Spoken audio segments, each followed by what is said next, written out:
Hypothalamus আমরা কোথায় পড়েছি বলতো তো এর আগে? কোন সিস্টেমে হাইপোথ্যালামাসটা পড়া হয়েছে আমাদের? হ্যাঁ, এন্ডোক্রাইন সিস্টেমে। তাহলে হাইপোথ্যালামাসকে একটা মিক্সড গ্ল্যান্ড বলা যায়, তাই না? কেন এটাকে মিক্সড গ্ল্যান্ড বলবো? কারণ এক্সোক্রাইন এন্ডোক্রাইন ফাংশন দুটোই আছে। হ্যাঁ হ্যাঁ, কারণ এটা এক্সোক্রাইন এবং এন্ডোক্রাইন ফাংশন দুটোই আছে। ঠিক আছে, এখন এন্ডোক্রাইন অংশটা বাদ দিলে, এন্ডোক্রাইন ফাংশন বাদ দিলে হাইপোথ্যালামাসের আর যা যা কাজ আছে, যেমন অন্যান্য ইন্টারনাল ফাংশন, তাদেরকে collectively vegetative function of hypothalamus বলা হয়। ঠিক আছে, ভেজিটেটিভ ফাংশনস অফ হাইপোথ্যালামাস মানে হাইপোথ্যালামাসের এন্ডোক্রাইন পার্টটা বাদ দিলে, এন্ডোক্রাইন ফাংশন বাদ দিলে যেই ফাংশন করে সবগুলি মিলে হলো ভেজিটেটিভ ফাংশনস অফ হাইপোথ্যালামাস। আচ্ছা, আমার কথা কি আজকে শোনা যাচ্ছে? জি ম্যাম। আচ্ছা, hypothalamus limbic system and their close structures control many internal conditions of the body, such as body temperature, osmolality of the body fluids, and drives to eat and drink, and to control body weight. These internal functions are collectively called vegetative functions of the hypothalamus, and their control is closely related to behavior. তাহলে আমাদের eating and drinking behaviour, তারপরে আমাদের body temperature, body ফ্লুইডের osmolarity ইত্যাদি maintain করার যে অর্গানগুলা, সব মিলে যে অর্গান, এবং তার মধ্যে ইনক্লুডেড হলো হাইপোথ্যালামাস, লিম্বিক সিস্টেম আর তার ক্লোজ স্ট্রাকচার গুলা। তো হাইপোথ্যালামাসের এন্ডোক্রাইন অংশটা বাদ দিলে যেই ফাংশন তাকে বলতেছি vegetative function.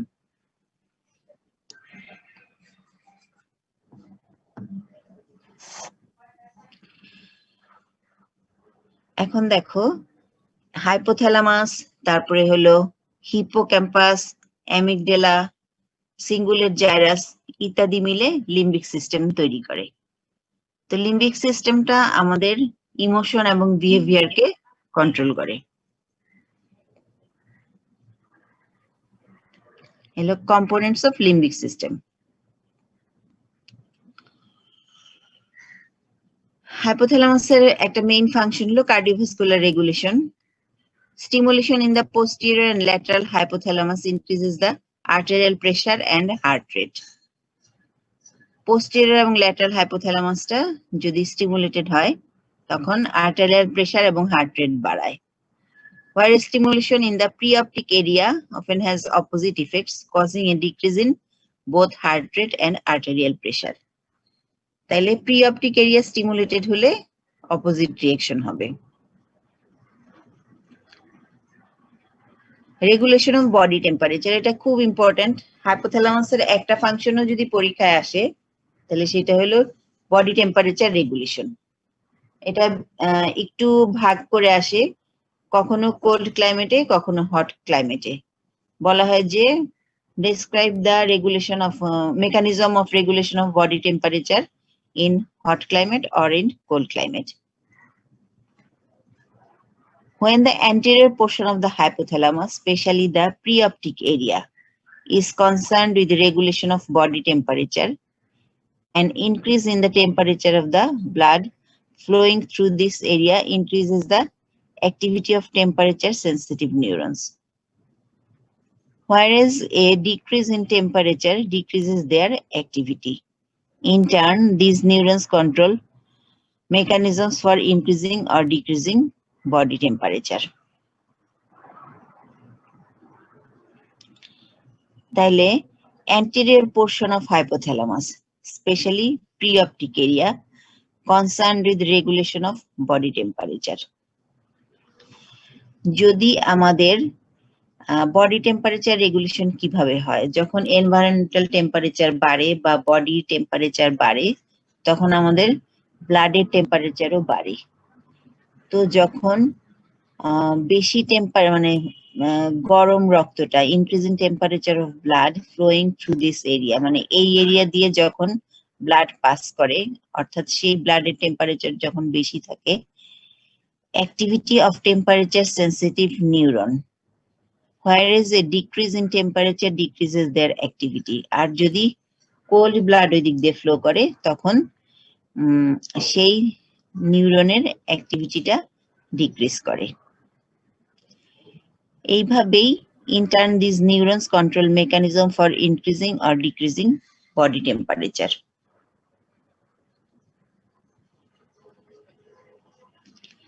Regulation of body water.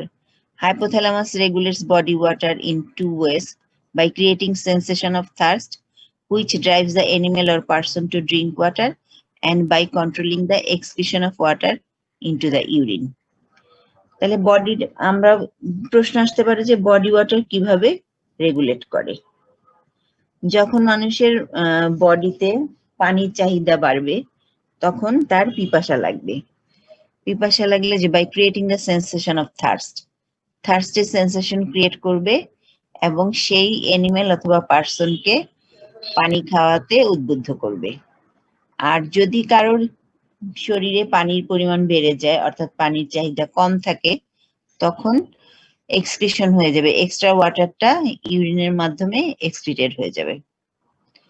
এছাড়া regulation of uterine contractility and milk ejection from the breast, এটাতেও হাইপোথ্যালামিক হরমোনের ভূমিকা রয়েছে।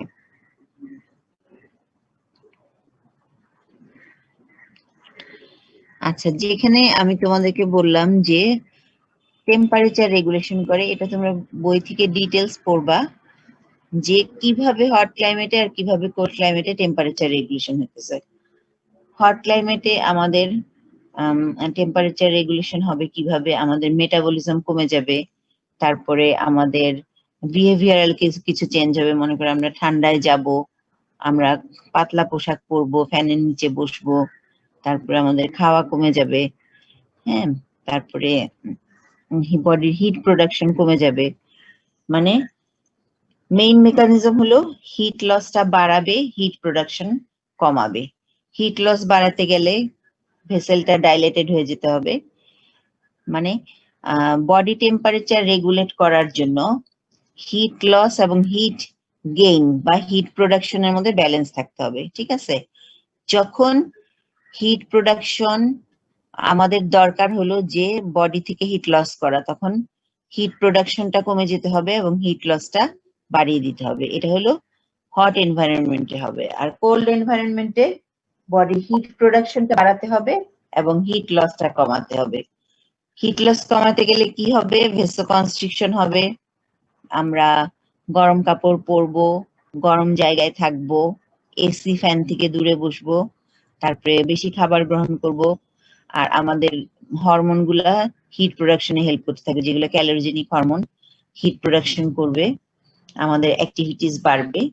এভাবে আমাদের ঠান্ডার মধ্যে আমাদের বডির হিট প্রোডাকশন, টেম্পারেচার রেগুলেশন হবে। Lateral hypothalamic area. Stimulation of several areas of this hypothalamus causes experienced extreme hunger, a voracious appetite, and an intense desire to search for food. যদি হাইপোথ্যালামাসের ল্যাটারাল হাইপোথ্যালামিক এরিয়াটা stimulated হয়, তখন আমরা অনেক hunger feel করব আর intense desire to search for food. Damage to this area on both sides of the hypothalamus causes to lose desire for food, sometimes causing lethal starvation. মানে খাওয়ার প্রতি এতই অনীহা তৈরি হয়ে যাবে যে একদম সেই জিনিসটা লিথাল হয়ে যাবে, ডেথ পর্যন্ত চলে যাবে।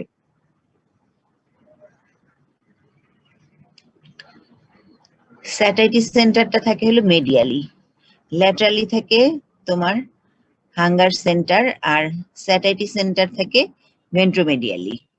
When this center is stimulated electrically, an animal that is eating food suddenly stops eating and shows complete indifference to food. স্যাটাইটিস সেন্টার আমাদেরকে এমন ফিলিং করাবে যে আমাদের পেট ভরে গেছে। তাইলে স্যাটাইটিস সেন্টারটা তো ভেন্ট্রোমেডিয়ালি থাকে। যদি এটাকে ইলেকট্রিক্যালি স্টিমুলেট করা হয়, তাহলে একটা অ্যানিমেল খাচ্ছিল, ওই মুহূর্তে সে খাওয়া স্টপ করে দিবে, তার খাওয়ার স্যাটিসফ্যাকশন চলে আসবে। If this area is destroyed bilaterally, animal cannot be Satiated. Hypothalamic hunger centers become overactive, so it has a voracious appetite resulting eventually in tremendous obesity. যদি স্যাটাইটি সেন্টারটা ডেস্ট্রয়েড হয়ে যায় তাহলে তো সে কখনোই স্যাটিসফাইড হবে না। সে খাবে খাবে খাবে কিন্তু তার কখনোই ওই ফিলিংসটা হবে না যে তার পেট ভর্তি হচ্ছে, এজন্য সে খেতেই থাকবে এবং ট্রিমেন্ডাস ওবেসিটির দিকে চলে যাবে। আচ্ছা তাহলে বলো তো কোন সেন্টারটা ডেস্ট্রয়েড হলে ওবেস হবে আর কোন সেন্টার ডেস্ট্রয়েড হলে ডেথ হবে?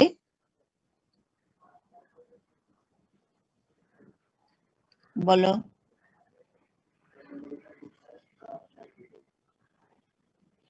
শোনা যাচ্ছে আদৌ?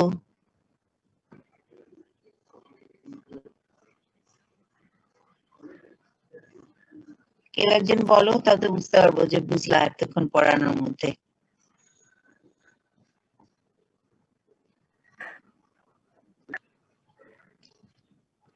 কেউ একজন তো বলো। ম্যাম ভেন্ট্রোমিডিয়াল নিউক্লিয়াইটা যদি ডিস্ট্রয়েড হয়ে যায় তাহলে ম্যাম ওবেসিটিতে মারা যাবে। না, ওবেসিটি হবে, ওবেসিটিতে মারা যাবে না, মানে সে এক্সট্রিম ওবেস হয়ে যাবে যেহেতু তার স্যাটাইটি সেন্টার নষ্ট হয়ে গেছে, মানে খাবার স্টপ করতে পারবে না, তার সারাক্ষণই মনে হবে যে তার স্যাটিসফ্যাকশন হয় নাই খাওয়ার কারণে। ঠিক আছে, এটা হলো ভেন্ট্রোমিডিয়াল সেন্টারটা ডিস্ট্রয়েড হয়ে গেলে। আর যদি ল্যাটারাল সেন্টার ডিস্ট্রয়েড হয় তখন কি হবে?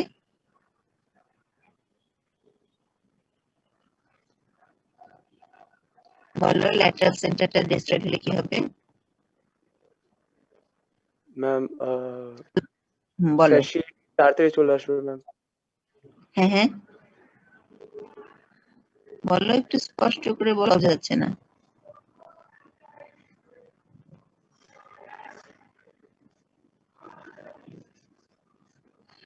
এটা তো খুব সহজ সহজ কথা, তাও বোঝা যাইতেছে না। আচ্ছা আরেকবার দেখাই। দুইটা সেন্টার, ঠিক আছে, এটা তো food and behaviour, food food বিহেভিয়ারটাকে কন্ট্রোল করতেছে, মানে ফুড এন্ড ড্রিঙ্ক বিহেভিয়ার। তো একটা হলো ভেন্ট্রোমিডিয়াল সেন্টার, একটা ল্যাটারাল সেন্টার। ভেন্ট্রোমিডিয়াল সেন্টারটা হলো স্যাটাইটি সেন্টার, মানে তুমি যে খাচ্ছ তোমার পেট ভরতেছে কিনা সেই সেন্টারটা তোমাকে, সেই সেন্টারটা যখন স্টিমুলেটেড হবে তখন বোঝা যাবে যে পেট ভরে গেছে। পেট ভরার পরে ওইখানে থেকে তুমি একটা ইম্পালস পাবা। কিন্তু যদি এই সেন্টারটা ডিস্ট্রয়েড হয়ে যায় তখন সেই স্যাটিসফ্যাকশনটা আসবে না খাবার, সেই ক্ষেত্রে ট্রিমেন্ডাস ওবেসিটি হবে। আর যদি ল্যাটারাল সেন্টারটা, ল্যাটারাল হাইপোথ্যালামিক এরিয়াটা হলো তোমার এটা হলো হাঙ্গার সেন্টার। তো এই সেন্টারটা যখন স্টিমুলেটেড হয় তখন আমরা হলো খাওয়ার ইচ্ছাটা ফিল করতে পারি। তো যদি এই সেন্টারটা ডিস্ট্রয়েড হয়ে যায় তাহলে তো সেই প্রাণীটা কখনোই ক্ষুধা বোধ করবে না এবং তার ফলে তার ডেথ হয়ে যাবে, মানে যেহেতু সে খাবে না সে তো ফাইনালি লিথাল কন্ডিশনে চলে যাবে। আচ্ছা, mammillary bodies, another area of the hypothalamus that enters into overall control of gastrointestinal activity is the mammillary bodies. This control actually the patterns of many feeding reflexes such as licking the lips and swallowing. Hypothalamic control of endocrine hormone secretion by the anterior pituitary gland. Hypothalamus তো anterior pituitary gland কেও control করে।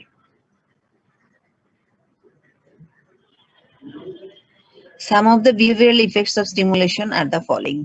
Stimulation in the lateral hypothalamus not only cause thirst and eating, sometimes leading to overt rage and fighting. Stimulation in the ventromedial nucleus, a sense of satiety, decreased eating and tranquility. Zone of periventricular nucleus stimulation leads to fear and punishment reactions. Most anterior and most posterior portion of the hypothalamus, sexual drive can be stimulated from these areas.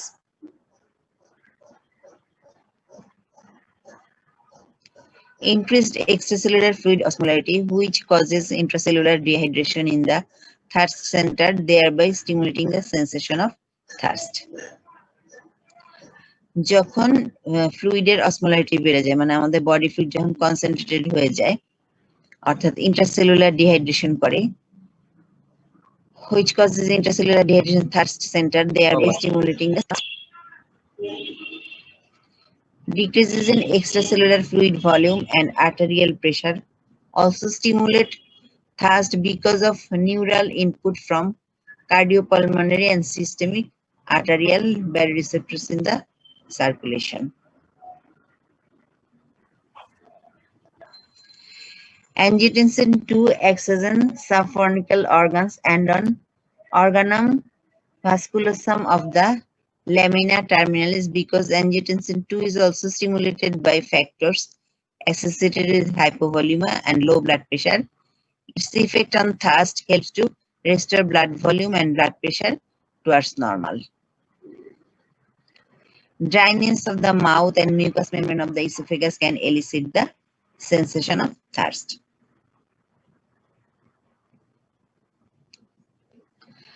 Gastrointestinal and pharyngeal stimuli influence thirst.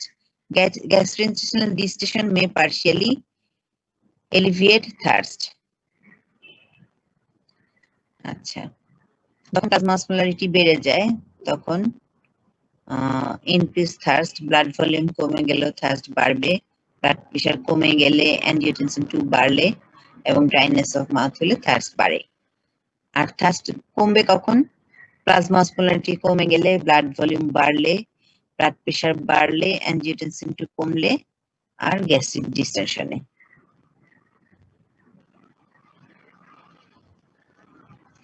এখানে osmoreceptor feedback mechanism, ADH feedback mechanism দেখানো হয়েছে।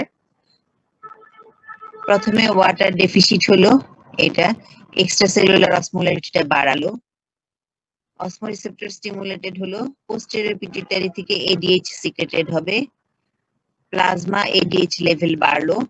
Water permeability in distal tubule and collecting duct সেটা বাড়লো, water reabsorption বাড়লো, water এক্সক্রিশনটা কমলো। বাস, এ finally গিয়ে তোমার থার্স্টের মানে যে সে পিপাসা হয়েছিল সেটা দূর হলো। আচ্ছা, আজকে তোমাদের এই হাইপোথ্যালামাসের সাথে আরেকটা ছোট্ট টপিক পড়াবো, সেটা হলো বেসাল গ্যাংলিয়া।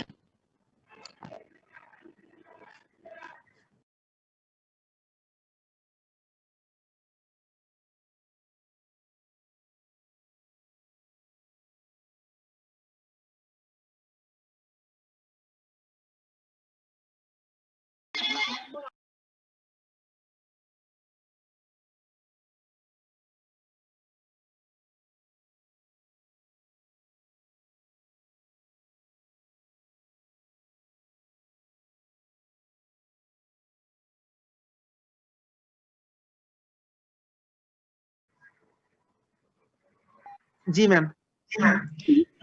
সেরেবেলামের মতন সেরেবেলামের মেইন ফাংশন কি ছিল বলো তো? এক কথা যদি বলতে বলা হয় যে what is the main function of coordination of movements, balance and coordination of movements.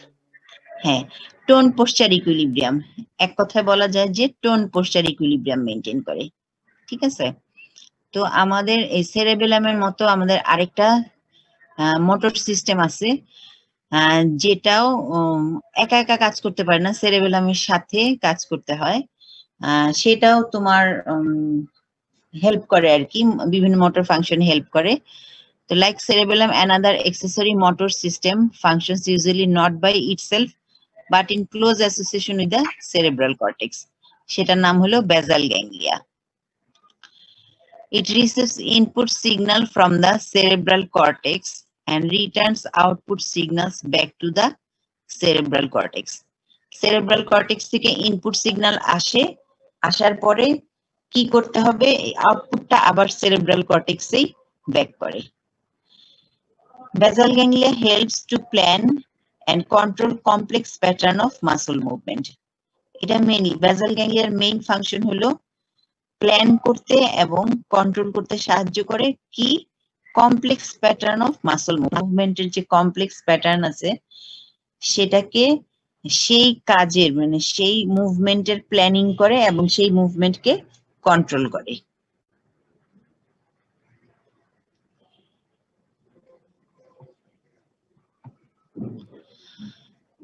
Basal ganglia consist of caudate nucleus, putamen, globus pallidus, substantia nigra, subthalamic nuclei।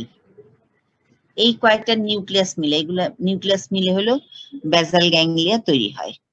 কডেট nucleus, putamen, globus pallidus, substantia nigra and subthalamic nuclei.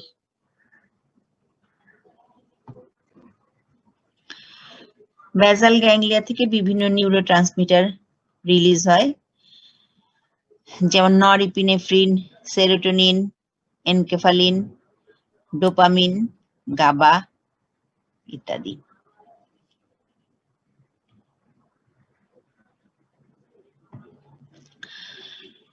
Basal গ্যাংলিয়ার main function হলো it control complex pattern of motor activity, যেমন timing and scaling, কাজের timing এবং scaling অর্থাৎ rapidity and size of work, যে কোন সময় করতে হবে এবং কতটুকু পরিমাণ করতে হবে, by planning and programming of the movement. তাহলে মুভমেন্টের প্ল্যানিং এবং প্রোগ্রামিং করে। ধরো যে তুমি একটা গর্ত পার রাস্তা দিয়ে হেঁটে যাচ্ছ, সামনে একটা গর্ত পড়লো, তুমি হেঁটেই যাচ্ছ, তাহলে কি হবে, টুপ করে গর্তের ভিতরে পড়ে যাবা। কিন্তু না, ওই পয়েন্টে এসে তোমার বেসাল গ্যাংলিয়া হেল্প করবে যে তোমাকে জাম্প করে ওই গর্তটা পার হতে হবে। তাহলে এটা হলো টাইমিং। আর স্কেলিং হলো কত জোরে লাফ দিতে হবে, ছোট্ট একটা লাফ দিলে হবে না, বড় গর্ত হলে বড় করে লাফ দিতে হবে। ঠিক আছে, এই জিনিসগুলা হলো তোমার বেসাল গ্যাংলিয়া এই কাজটা করতে সাহায্য করে, planning and programming of movement. আরেকটা হলো cognitive control of sequence of motor activity. Cognitive control মানে যে ধরো যে গর্তের কাছে আসলা, হ্যাঁ, তোমার প্রথমে চিন্তায় আসবে যে তোমার এই জায়গাটা লাফ দিতে হবে। এখন তুমি তখনই লাফ দিতে পারবা যদি তুমি তোমার জানা থাকে যে এখান দিয়ে লাফ না দিলে তুমি গর্তে পড়ে যাবা। কিন্তু যদি একটা ছোট বাচ্চা হয় যে জানে না যে এখান দিয়ে লাফ দিতে হবে, সে তো আর ওই কাজটা করতে পারবে না। ঠিক আছে, এর জন্য thinking process of brain using both current sensory input. Current sensory input মানে সে দেখলো যে সামনে একটা গর্ত আছে, with information already stored in memory. Memory তো স্টোর থাকতে হবে যে গর্ত থাকলে লাফ দিতে হবে, এই মেমোরিটা জানা থাকার লাগবে। যদি এই মেমোরিটা স্টোরড না থাকে, দ্যাট মিনস ছোট বাচ্চাদের ক্ষেত্রে যেটা হয় যে তারা কেন গর্তের ভিতরে পড়ে যাবে তারা জানে না, তাদের মেমোরিতে এই ইনফরমেশনটা নাই যে তাদের গর্ত আসলে জাম্প করতে হবে। তাইলে cognitive control of sequence of motor activity কিভাবে হলো, thinking process of brain using both current sensory input to the brain with information already stored in memory। যেটা অলরেডি মেমোরিতে জমা আছে সেটার সাথে কারেন্ট ইনফরমেশন, কারেন্ট সেন্সরি ইনপুটটা কাজে লাগিয়ে তোমার planning and programming of movement, এইটাই হলো বেসাল গ্যাংলিয়ার মেইন ফাংশন। কিন্তু বেসাল গ্যাংলিয়া একা একা কাজ করতে পারে না, তাকে সেরেব্রাল কর্টেক্সের সহায়তা নিয়ে কাজ করতে হয়। অর্থাৎ ইনফরমেশন গুলা সেরেব্রাল কর্টেক্সে সেন্ড করে এবং সেখান থেকে আবার একটা আউটপুট সিগন্যাল আসে যে এখন কি করতে হবে, সেটা আবার ব্যাক করে, তখন অ্যাক্টিভিটিসটা সম্পন্ন হয়। এখন আমরা দেখি ডিসফাংশন কি। যেহেতু ফাংশন জানলাম যে প্ল্যানিং এন্ড, আমরা ফাংশন কি জানলাম,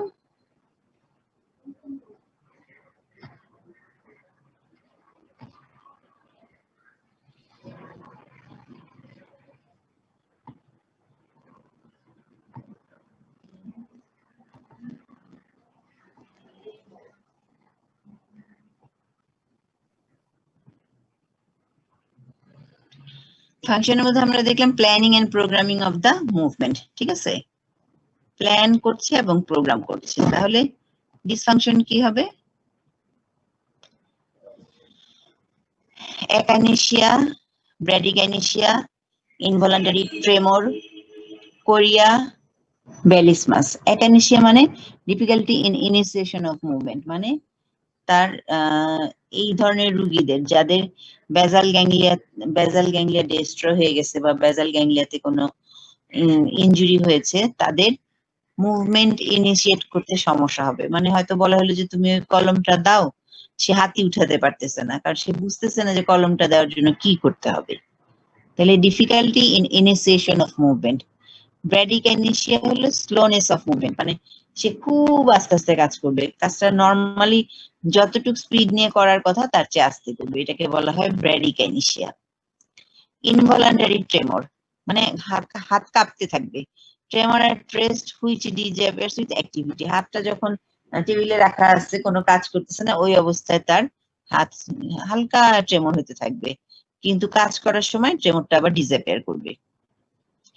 Korea rapid involuntary uncontrolled movement, এটাকে বলা হয় কোরিয়া।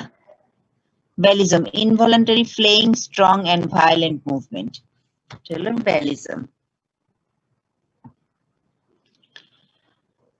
বেসাল গ্যাংলিয়ার ডিসফাংশনে আরেকটা ডিজিজ হয়, সেটা হলো Parkinson's disease, results from wide spread destruction of the part of basal ganglia. মানে সাবস্টেন্সিয়া নাইগ্রা যদি ডিস্ট্রয়েড হয়ে যায়, সেই ক্ষেত্রে যেই ডিজিজটা দেখা যায় সেটা হলো পার্কিনসন্স ডিজিজ। সাবস্টেন্সিয়া নাইগ্রা তো ডোপামিন সিক্রেট করতো, ডোপামিনের সিক্রেট হয় না, তখন পার্কিনসনিজম তৈরি হয়। সেটার কি কি ক্যারেক্টারিস্টিক্স থাকে? ইনভলান্টারি ট্রেমর, অ্যাকানেশিয়া, তারপরে হলো wide spread rigidity of muscle of the body, cogwheel or lead pipe rigidity. আচ্ছা, বেসাল গ্যাংলিয়ার সাথে তোমাদের আরেকটা ছোট্ট একটা জিনিস পড়তে হয়, সেটা হলো লিম্বিক সিস্টেম। আর লিম্বিক সিস্টেমের তোমরা মেইনলি পড়বা কম্পোনেন্ট গুলা আর ফাংশন, ঠিক আছে? লিম্বিক সিস্টেমের কম্পোনেন্ট হলো হাইপোথ্যালামাস, অ্যামিগডালা, থ্যালামাস এবং হিপোক্যাম্পাস। এই চারটা limbic system is composed of 4 main parts. এই চারটা প্রধান অংশ নিয়ে লিম্বিক সিস্টেম তৈরি হয়। এছাড়া আরো কিছু ছোট ছোট স্ট্রাকচার থাকে, কিন্তু মেইন হলো এই চারটাই। আচ্ছা, তারপরে হলো লিম্বিক সিস্টেমের ফাংশন।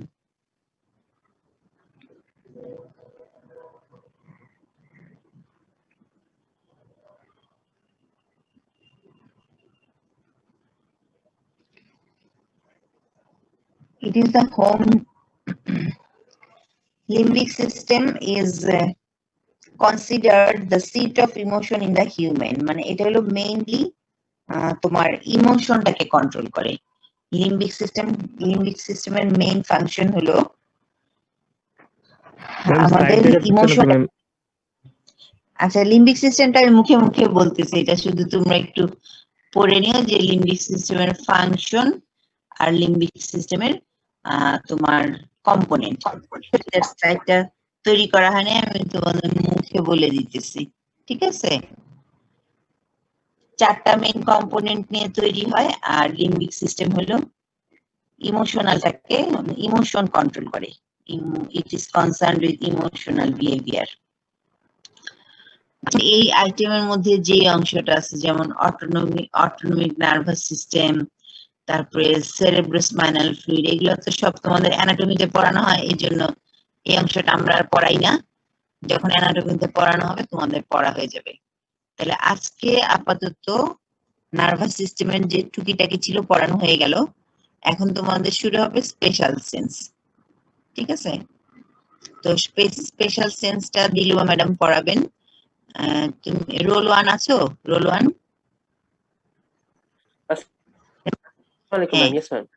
হ্যাঁ, ওয়ালাইকুম আসসালাম।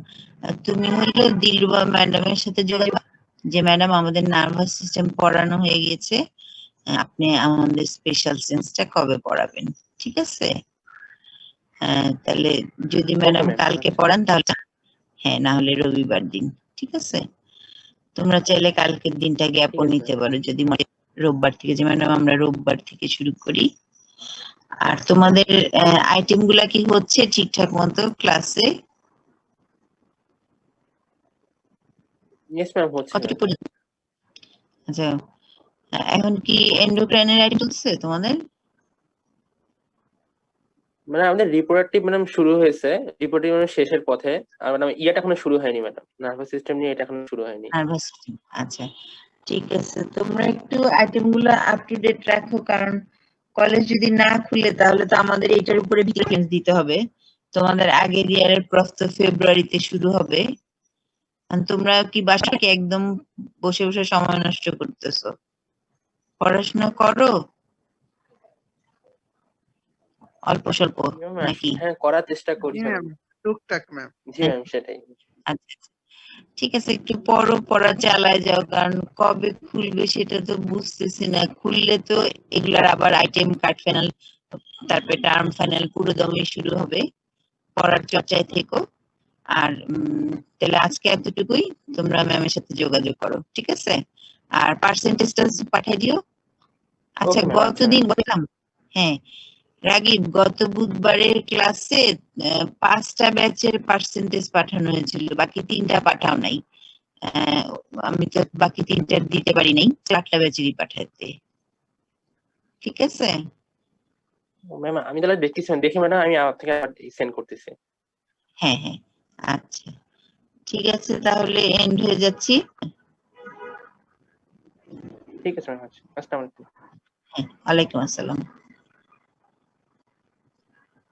থ্যাংক ইউ ম্যাডাম, আসসালামু আলাইকুম। হ্যাঁ ওয়ালাইকুম আসসালাম, ভালো মতো পড়াশোনা করো, ইনশাল্লাহ আবার কথা হবে।